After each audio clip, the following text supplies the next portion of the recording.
Fany masoko efa nahitany fahaomenao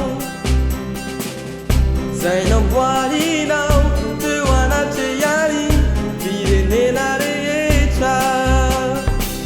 de fazavana hazava ny firenena sady voninahitry ny Israely olonao